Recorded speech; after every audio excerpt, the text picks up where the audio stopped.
En huellas hemos visto destellos de tu Hijo en cada ser. Tú fuiste, tú eres y siempre serás nuestra vida. Tú fuiste, tú eres y siempre serás nuestro guía. Brillas y sigues brillando, seguiremos caminando. Hablas y sigues hablando, seguiremos escuchando. Buenos días, hermanos. Agradezco al Señor la oportunidad que me da nuevamente de poder estar delante de ustedes para contemplar la palabra del Señor. Estaba un poco nervioso durante la semana, hace mucho tiempo que no me tocaba predicar, hace varios meses, y bueno, son mi familia, los quiero mucho, me siento siempre muy cómodo con ustedes, pero cuando nos enfrentamos a esta situación de presentar la palabra del Señor, como que ahí nos empezamos a entenebrecer un poquito, empiezan a transpirar las manos, pero porque no es el rol que tenemos que cumplir, es tratar de traer fielmente la palabra de Dios. ¿Ya? Hay un predicador que dice que es como un mensaje de parte de Dios y a la misma vez delante de Dios. Entonces, que en este día el Señor pueda hablar fielmente a nuestros corazones. Es mi oración y quiero orar, volver a orar para que el Señor dirija este sermón. Te agradezco, Señor, la oportunidad en esta tarde de estar frente a tu palabra, Señor, y de todo nuestro corazón rogamos para que sea tu Espíritu el que habla en nuestros corazones. Que no sean mis palabras, sino que tu dirección, Señor, tu palabra, Señor, que hable profundamente a nuestras vidas. Rogamos todo esto por los méritos de Cristo Jesús. Amén. Amén.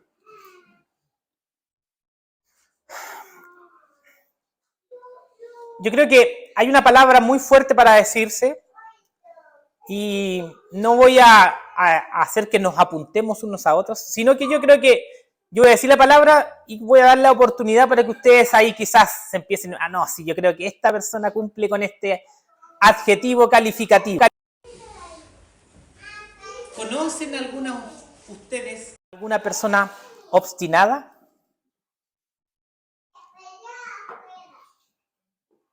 Quizás puede ser muy rebuscada el adjetivo y quizás podemos decir un porfiado, un terco, un tosudo, empecinado, testarudo. Normalmente cuando escuchamos esta palabra nos empezamos a acordar de alguien al tiro. Se nos vienen, y quizás no solo uno, sino que varios. Pero la mayoría del tiempo somos nosotros mismos los que somos así. Y nos cuesta quizás imaginarnos a nosotros mismos. Yo creo que cada uno se imaginó a varias personas menos a uno. No creo que se hayan imaginado a ustedes. Y somos testarudos, tosudos al momento de tener una idea, por ejemplo, en una concepción de nosotros. ¿Sabes qué? O lo pensamos o lo compartimos. Yo sé cuál es la clave para que San Carlos sea iglesia. La tengo clara. ¿Sabes qué? La mejor forma de ser pastor es esta. El pastor no lo hace bien. ¿Sabes qué? ¿Cómo ser la mejor líder de las mujeres? Esta es la mejor forma. El año 2023 no estuvo bueno. Siempre tenemos ideas y somos tercos. Pensamos que nuestra propia idea es la única, es la verdad absoluta. Y nadie nos puede sacar de esa idea que guardamos en nuestro corazón. No, es que si yo fuera pastor, si yo fuera presbítero, si yo fuera el líder de comunicaciones, todo cambiaría. Todo sería diferente. llegarían cientos por las redes sociales. Todos guardamos concepciones y nos aferramos tanto a eso y somos tercos en eso. La historia de hoy trata básicamente de esto. Y no solamente de un hombre, sino que vamos a darnos cuenta que la mayoría de la gente es así. Y en la que nos vamos a ver representados. El domingo pasado vimos la historia de Abraham junto con Isaac. Seguimos avanzando.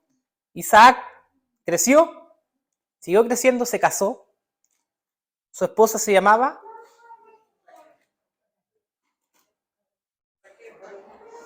Rebeca, para los que no leen la Biblia. Rebeca se llamaba su esposa. Su esposa tenía una condición, era estéril. Y vamos a contemplar algunos versículos en Génesis capítulo 27, antes de seguir con esta historia.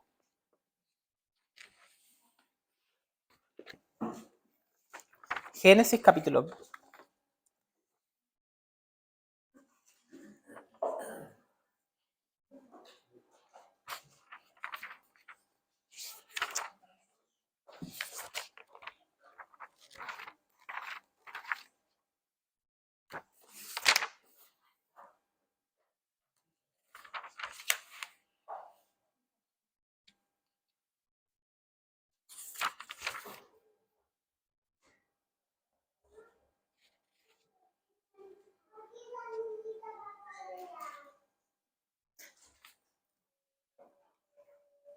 Mejor vamos a leer el 25, ¿ya? Génesis 25, 2 capítulos anteriores.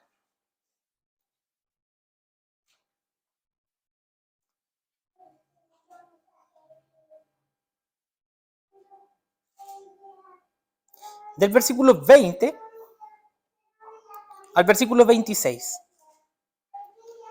Génesis capítulo 25, del versículo 20 al 26. ¿Lo encontraron todos? Dice así: y era Isaac de 40 años cuando tomó por mujer a Rebeca, hija de Betuel arameo de Pan Aram, hermana de Labán arameo. Y oró Isaac a Jehová por su mujer, que era estéril, y lo aceptó Jehová y concibió a Rebeca su mujer. Y concibió Rebeca su mujer, y los hijos luchaban dentro de ella, y dijo: si es así, ¿para qué vivo yo?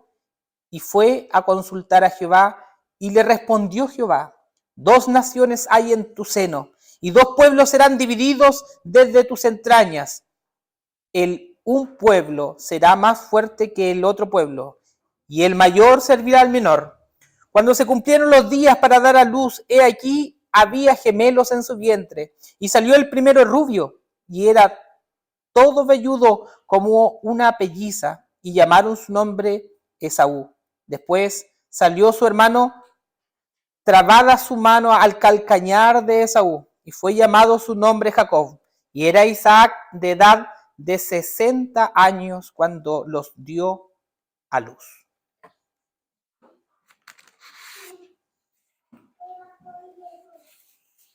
Se me cae la vista. Voy a cerrar la Biblia, disculpe. Ahí sí. Es grande la Biblia.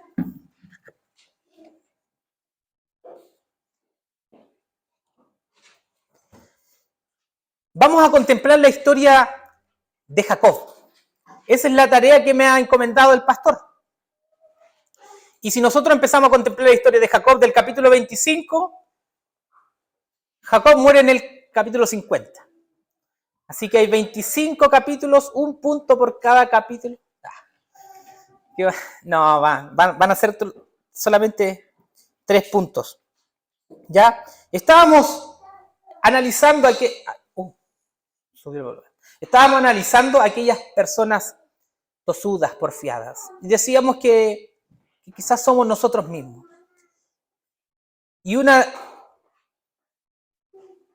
forma de darse cuenta de lo porfiado que somos es que en la semana no practicamos lo que se nos enseñó el domingo. ¿Quién se fue el domingo pasado? ¿Se acuerdan de qué se trató el sermón? ¿Cuál era tu prioridad? ¿Quién se fue pensando a la casa, sabes qué, necesito cambiar mi prioridad? El lunes, sabes qué, esta prioridad está mala, Cristo tiene que ir aquí, Dios tiene que ir aquí. ¿Quién dijo el martes, Dios es la prioridad, así que tengo que cambiar esto?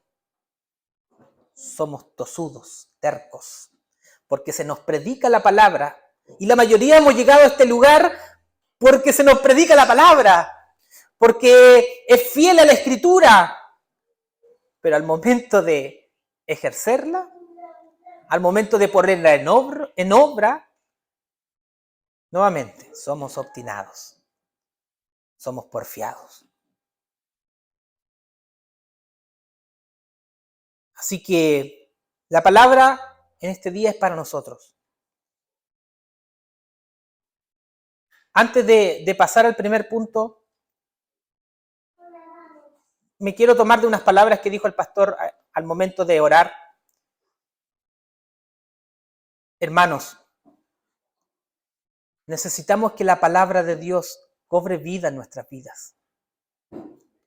Como decía, la mayoría hemos llegado aquí porque, sí, decimos, se nos predica fiel la palabra de Dios, pero ¿de qué sirve? ¿De qué sirve si no nos moldeamos a lo que Dios quiere moldear en nuestras vidas? Que somos reformados. Bueno, seamos reformados y transformémonos conforme a lo que Dios quiere de nosotros. No a leyes humanas, sino a lo que la Escritura revela a través de cada domingo. No, es que estaba aburrido de normas humanas, es que no tenía que hacer esto, que tenía que cumplir con esto. Bueno, déjalas. Ya no tienes que cumplirlas.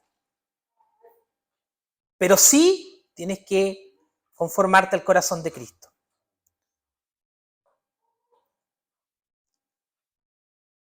Dios, voy a retroceder un poquito. Dios había hablado con Abraham. Dios le había prometido un hijo un poquito antes que naciera Isaac. Vamos a retroceder un poquito. Dios le había prometido un hijo. Era la promesa de Dios. Dios había hecho pacto con Abraham. Capítulo 12, capítulo 15. Dios, este Dios que cumple. De repente a nosotros, por nuestra impaciencia, parece que se demora un poquito, pero sí cumple. ¿Qué pasó? Se desesperó. Pensó que no iba a cumplir.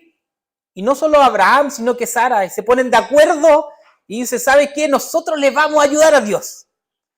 ¿Sabe qué? Parece que Dios se olvidó y nosotros vamos a solucionar esto. Si hay que tener descendencia, entonces vamos a llamar a Agar y tú te vas a acostar con Agar.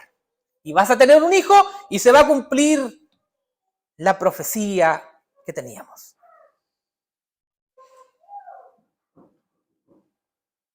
Abraham, en su propio pensamiento, en su propia idea de cómo tenían que hacer las cosas, en su propia desesperación, en tratar de tener el control. ¿Les ha pasado a ustedes que quieren tener el control de las cosas? No, es que ya no funciona así que así lo hago. Y nadie me saca de ahí. Abraham, padre de la fe, fallando delante de Dios. Seguimos con la historia. Tenemos una profecía, la leímos recién. El mayor servirá al menor. ¿Qué pasa con Isaac cuando viene? Yo creo que todos conocemos la historia, por eso no vamos a leer los 25 capítulos que están por delante. La historia de Jacob y Esaú es muy conocida, ¿ya? Llega el momento en que Isaac ya iba a morir. ¿Cuál era la profecía? El mayor tiene que servir al menor. ¿Qué hace Isaac? No, ¿por qué? Si la tradición es que el mayor tenga la bendición. ¿Sabes que la profecía está mal? Dios se equivocó. No es así. Así no se hacen las cosas. El mayor, el más fuerte, el que sale a cazar, el que me trae alimento, ese va a recibir la bendición. Terco. Porfiado. Nos encontramos con Rebeca, que sabía también de la profecía, pero ella también metiendo la cuchara. No, que vamos a engañar al papá. Te vas a disfrazar, te vas a vestir de pieles, te vas con el aroma. Kramer no es nada al lado de Jacob, disfrazado, tratando de engañar a su padre. Hasta yo creo que tenía que haber tratado de imitar la voz de su hermano, sabiendo que había una profecía que se iba a cumplir. Jacob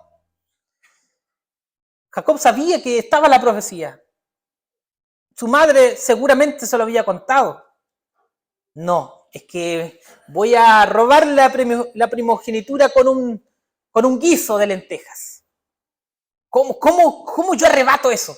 ¿Cómo lo hago con mi propio plan? Le da la bendición, roba la bendición, escapa, llega donde Labán, trabaja 7 años, cuando ya se empieza a ir, lo mismo. ¿Cómo me llevo la mayor cantidad de ganado, de ovejas? Y empieza a teñirlas, hace trampa. No, es que si Dios me va a bendecir, va a ser de esta forma, robando. Se dan cuenta que siempre pensamos que nuestra solución de ver las cosas es mejor que la de Dios. Que nuestras soluciones, que mi percepción de hacer las cosas es mejor que la de Dios.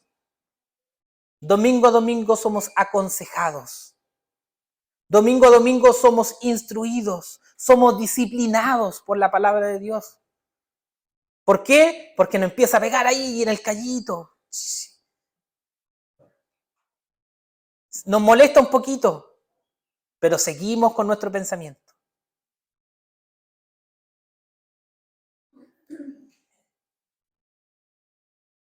Si bien todos queremos que se cumplan las promesas de Dios, con nuestros actos todos estamos diciendo que desconfiamos de Dios.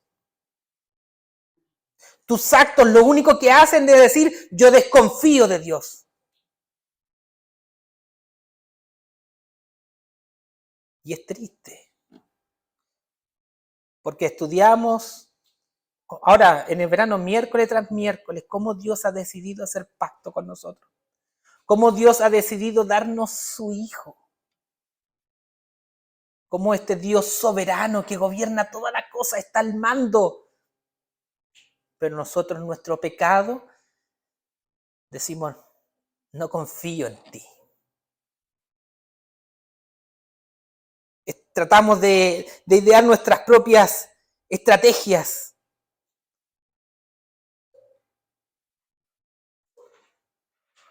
Tenemos dos opciones, hermano.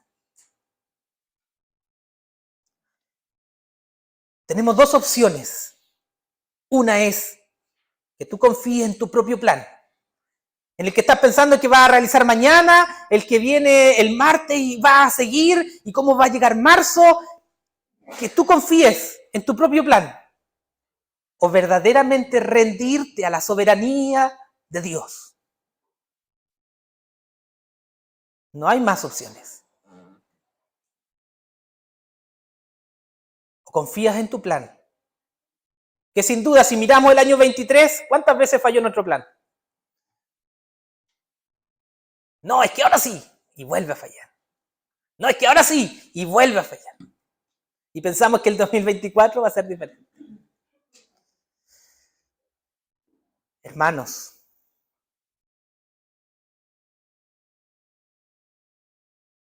normalmente nuestros planes intentan opacar la gloria de Dios.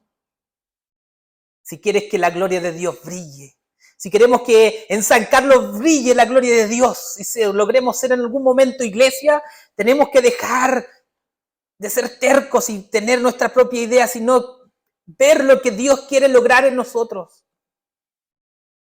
Y en este día nos dicen, yo soy soberano, yo tengo un plan. Sí, Él lo tiene. Nuestro llamado sí es ir y predicar, entregar el Evangelio, hacer discípulos. Ese es nuestro trabajo. Y tenemos que ser fiel a Él. El Señor se va a encargar de hacernos iglesia. De cumplir cada uno de los requisitos que tenemos que cumplir para ser iglesia.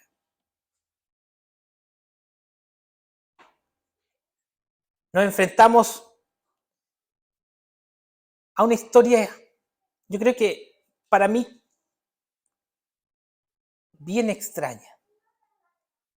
En la Biblia hay hartas historias extrañas.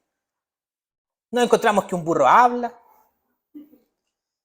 de que algunos hombres desaparecen y no aparecen más, de que otros son arrebatados por un carruaje de fuego, de que se lo tragó un pez. Lo que ocurre aquí, y uno imaginarse, de verdad, Jacob tenía que disfrazarse completamente de su hermano, de su olor. Si era velludo, tendría que haber colocado pieles. Y esto de colocarse pieles es una figura bien repetida. No solamente en la Biblia, sino que algunos escritores cristianos la han usado. No sé si han escuchado de C.S. Lewis, que tiene una obra muy conocida que son las Crónicas de Narnia. No sé si la han visto, leído la película o han visto... Leído la película. ¿Han leído el libro o han visto la película? Se trata de 4 jóvenes, ya que en medio de la guerra los envían al campo. Londres, Inglaterra, estaba siendo invadida por los nazis, y los envían al campo a la casa de un profesor, y cuando estaban jugando a las escondidas, dice que Lucy, la más pequeña, se mete a un ropero, y dice que, bueno, si han visto la película o el libro también relata que estaba lleno de abrigos de pieles, ¿ya? Y que empieza a pasar por entre medio de estos abrigos de pieles para luego llegar a Narnia, un lugar de fantasía, un lugar frío.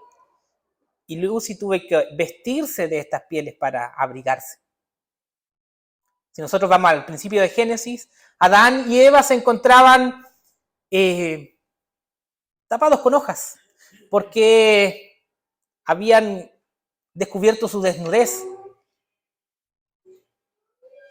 Dice que Dios se acercó a ellos, le preguntó dónde estaban, dice que ellos estaban escondidos por vergüenza de su pecado, y dice que Dios los vistió. ¿De qué? De pieles. Y para vestirlos de pieles tuvo que haber un sacrificio. Nos encontramos con Jacob y Esaú. Y Esaú se parece mucho al primer Adán. Esaú tenía todo. Tenía la primogenitura porque era el mayor. Adán tenía todo en el huerto del Edén, pero quería algo más. Quería el fruto que no se le había permitido comer. Y solamente por ese fruto, y Esaú por ese plato de lentejas, vende su primogenitura, vende la relación con Dios, Adán. Y ahora nos encontramos con Jacob.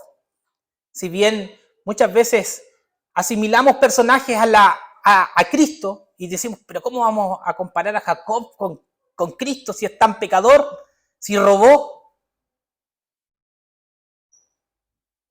Robó para ser bendecido, para recibir la bendición de Dios delante de su Padre. Tenemos a Cristo que tuvo que vestirse de esta humanidad, que tuvo que vestirse de este cuerpo humano, que tuvo que tomar nuestra condición para pararse delante de su Padre y no recibir una bendición, y no recibir un futuro esplendoroso por la bendición de Dios, sino que recibir la maldición que era tu carga, era mi carga. Tenemos a un Cristo que es mucho mejor que Jacob, que no tuvo que robar, no tuvo que mentir, sino que voluntariamente, delante de su Padre, recibió el juicio que tú y yo merecíamos. El castigo de nuestro pecado es la muerte. El castigo de tu pecado es la muerte y Cristo voluntariamente decide venir a tomar nuestro lugar. Voluntariamente decide ofrecer su vida en sacrificio.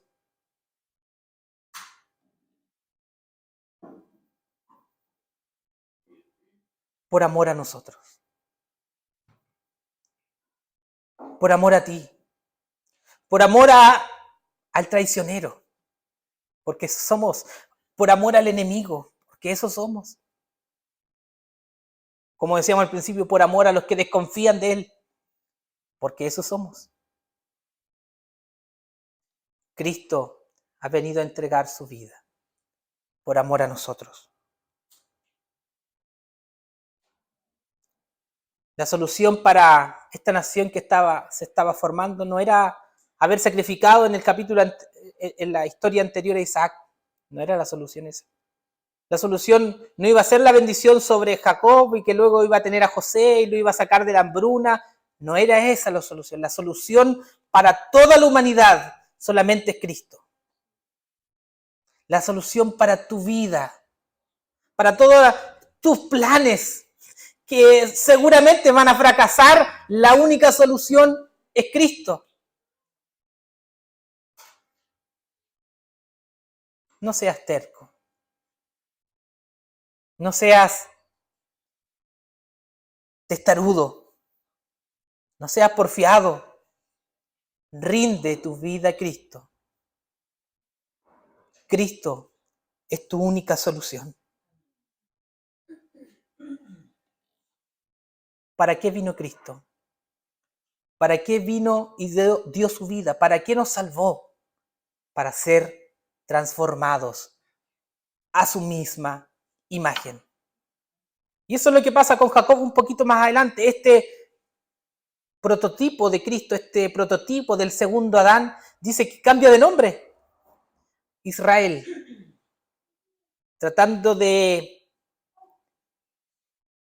decirnos que esta nación debería ser a la imagen de Cristo.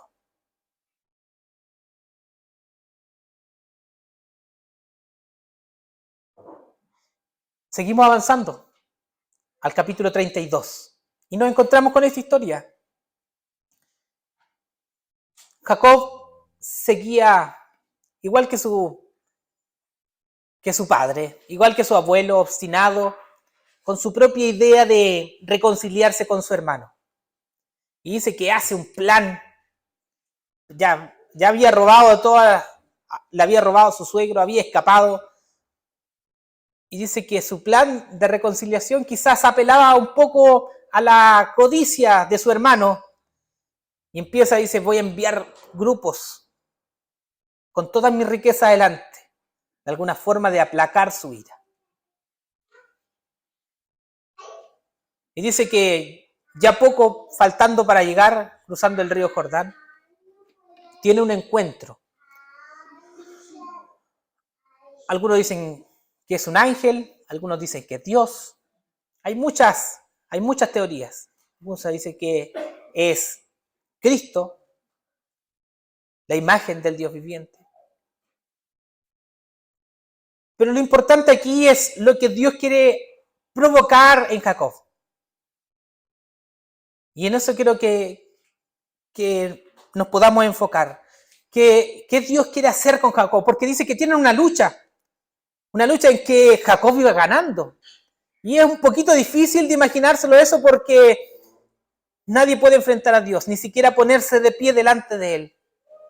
Él podría desmenuzarnos en un instante.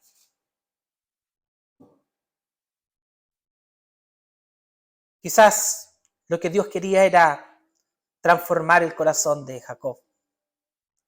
Enseñarle algo. Jacob seguía con sus planes, seguía con su astucia. Como había robado la primogenitura, como se había disfrazado, decía, después le había robado a su suegro, la hice. Ya sé cómo se hace, yo soy inteligente. Yo soy capaz de solucionar esto. Yo soy capaz de llevar mis proyectos adelante. ¿O creen que soy el único que ha dicho eso? Yo creo que todos nos planteamos eso. Dios me dio la inteligencia. Sí, Dios te hizo inteligente, yo no tengo duda de eso. Dios me dio la capacidad. Estoy seguro que tú tienes muchas capacidades, quizás más que yo. Es que y Jacob estaba en la misma situación. Dice que empieza esta pelea durante toda la noche. Dice que Jacob estaba ganando, incluso que le dice, suéltame. Porque raya el alba. Y cuando estaba en esa situación, le dice, lo bendice, le cambia el nombre. Dice que solamente toca su costado. Mostrando Dios su grandeza, su poder. De que solamente con tocarnos Él puede cambiar toda nuestra forma, todos nuestros planes. Yo, mientras meditaba en la palabra de Dios, entendía que Dios quiso enseñarle dos cosas a Jacob. Desde ese momento Jacob quedó cojo. Y iba a tener que, por el resto de su vida, apoyarse en un bastón. Dios quería decirle, no te valen tus fuerzas. Desde hoy en adelante vas a tener que apoyarte en mí. No valen tus planes, no valen tu inteligencia si no estás apoyado en mí. Si en mí no están apoyados todos tus planes, no vale de nada. Y segundo, es que Jacob, si se acuerdan, envió toda la riqueza adelante y él iba al último. ¿Con cuál era la intención? De escapar. Si algo salía mal, Jacob escapaba. Ahora cojo, ya la cosa era diferente. Si algo salía mal, ya no iba a poder escapar. Si algo salía mal, él iba a tener que enfrentar su destino.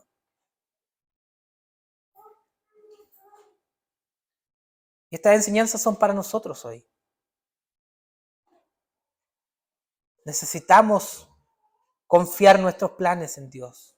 Necesitas confiar todos tus pensamientos en Dios. Necesitas que tus ideas estén enfocadas en Dios. Que tus propósitos estén enfocados en Dios.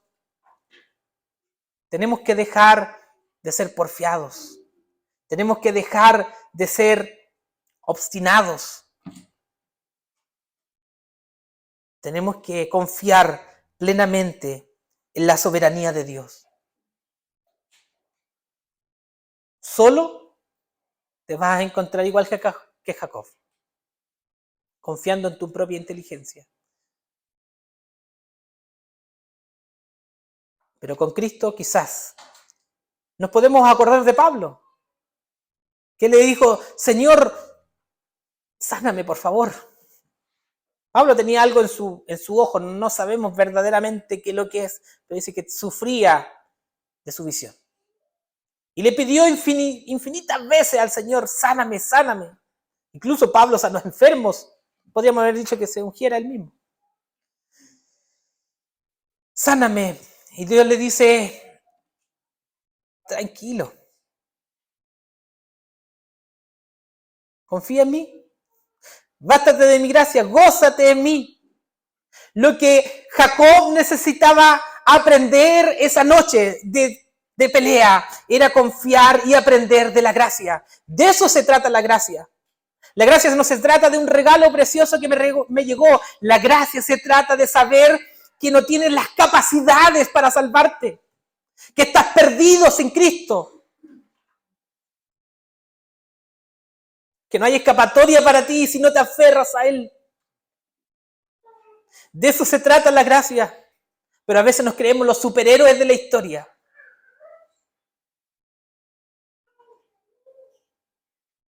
La gracia se trata de entender nuestras incapacidades, de entender que fracasamos. En tratar de salvarnos fracasamos una y mil veces. Necesitamos a Cristo. Necesitas que Dios gobierne tu vida. Hermanos, como dice ese dicho, volvemos a tropezar con la misma piedra. Si nuestros planes, nuestros propósitos están en nosotros, no están depositados en Dios, vamos a fracasar. Jacob necesitaba entender eso. Primero, que debía apoyarse en Dios. Y segundo, confiar en el plan de Dios, porque ya no podía escapar. Ya no podía salir de ahí. Si su hermano lo iba a matar, lo iba a matar. Necesitamos confiar en el plan de Dios. Muchas veces parece algo absolutamente extraño. ¿Cómo el mayor va a servir al menor si la tradición dice que el primogénito va a recibir toda la bendición? Es extraño. Necesitamos confiar en el plan de Dios. A veces puede tardar. Nuestra ansiedad de solucionar las cosas, nuestra ansiedad de tener algo mejor, cómo ayudarle a Dios. Y nos pasa a menudo. El Señor nos dice,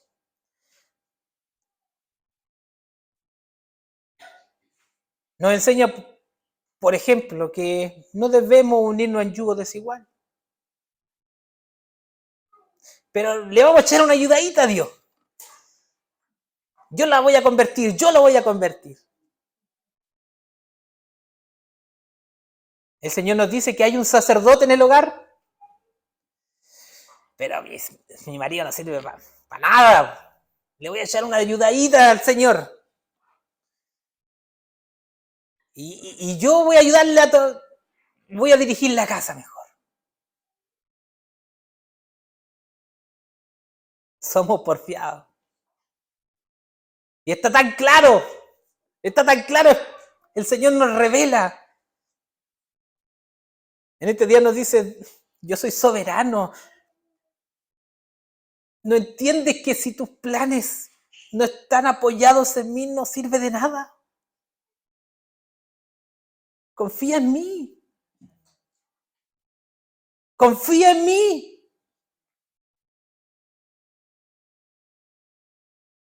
Yo soy soberano por sobre todas las cosas. Tenemos sueños. Yo tengo sueños. Veo a mi hijo pequeñito, sueño con él. Pero si no están apoyados en Dios, en la soberanía de Dios que tiene sobre nuestras vidas, de transformar nuestras vidas de un momento a otro, todo se derrumba.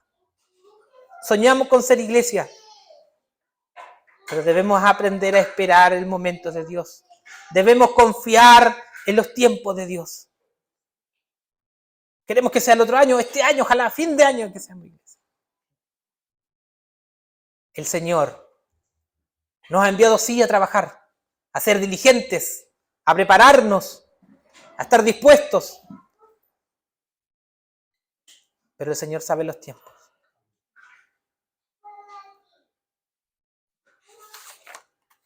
¿Por qué? Porque necesitamos entender que toda la gloria es de Él. Lo repetimos como frase de la Reforma, porque de Él, para Él y por Él son todas las cosas. A Él sea la gloria por los siglos de los siglos. Amén. ¡Qué bonito! No, es que he entendido que la salvación depende completamente de Dios, porque de Él es la gloria.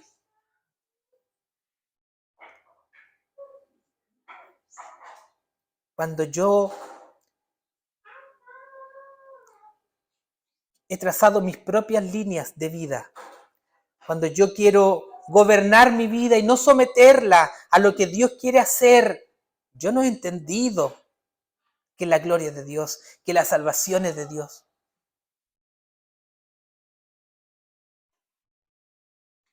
Cuando yo no estoy dispuesto a vivir una vida en santidad, que es parte de mi salvación, yo no he entendido que la gloria es de Dios. Y esto es lo que pasa con Jacob.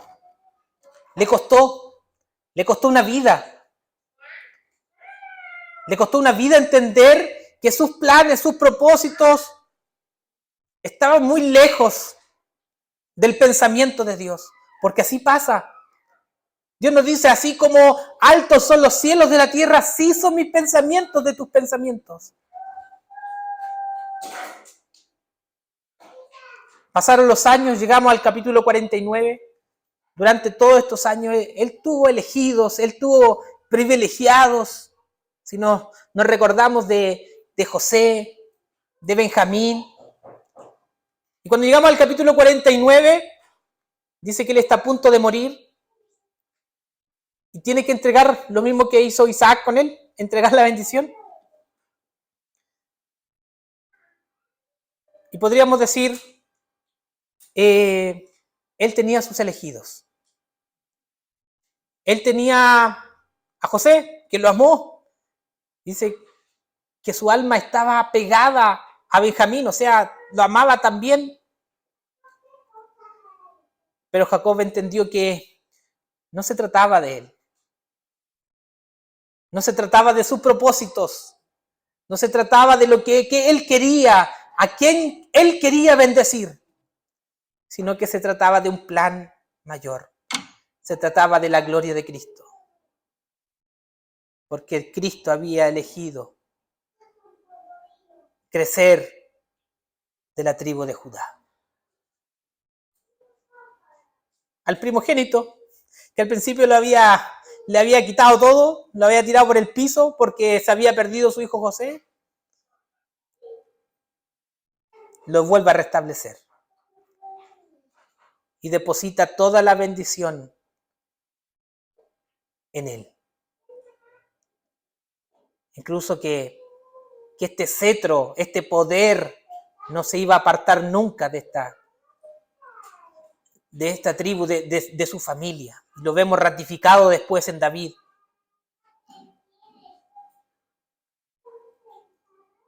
Porque no se trataba de Jacob. No se trata de ti. No se trata de mí. Se trata de la gloria de Dios. No se trata de que me vean triunfar. No se trata de que me vean en lo alto, en la cúspide. Se trata de la gloria de Dios. Sí, Dios nos va a usar. Porque para eso hemos sido llamados. Para ser usados por Dios. Dios te va a usar para liderar a tu familia. Dios te va a usar en tu trabajo para que la obra de tus manos prospere. Porque es la promesa de Dios. Dios te va a usar en los ámbitos en que tú te desenvuelves. Sí, Dios te va a usar. Dios te va a llevar ahí, pero la gloria es de Dios. Dios sí, quizás te va a usar para cumplir propósitos que tienes en tu corazón. Pero recuerda siempre que la gloria es de Dios. Toda la gloria es de Dios.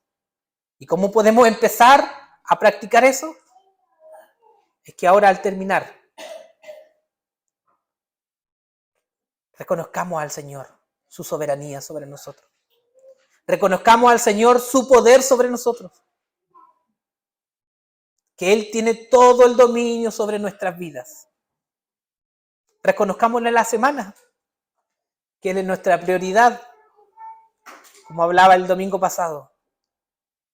Reconozcámoslo en nuestra vida en santidad, que Él es el dueño de nuestra salvación.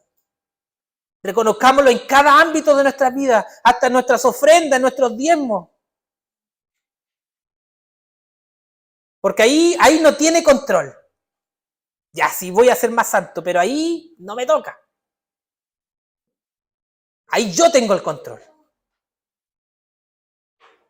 Dios tiene el control. De Dios son todas las cosas. Él es soberano sobre nuestras vidas. En cualquier situación que podamos estar pasando. Enfermedad, tristeza, amargura, desilusión. Dios es soberano. Confía en Él, porque Él está al control. Él no lo ha dejado. Él no dijo, me voy un rato y vuelvo. No, Él sigue el control de las cosas. Y esa es nuestra confianza. Él ha hecho pacto contigo. Él ha decidido ser tu Dios, ha decidido ser tu Padre, ha decidido salvarte, santificarte y un día glorificarte. Confía en Cristo. Confía en su promesa, porque Él es fiel y soberano. Oremos al Señor. Padre Celestial, primeramente queremos...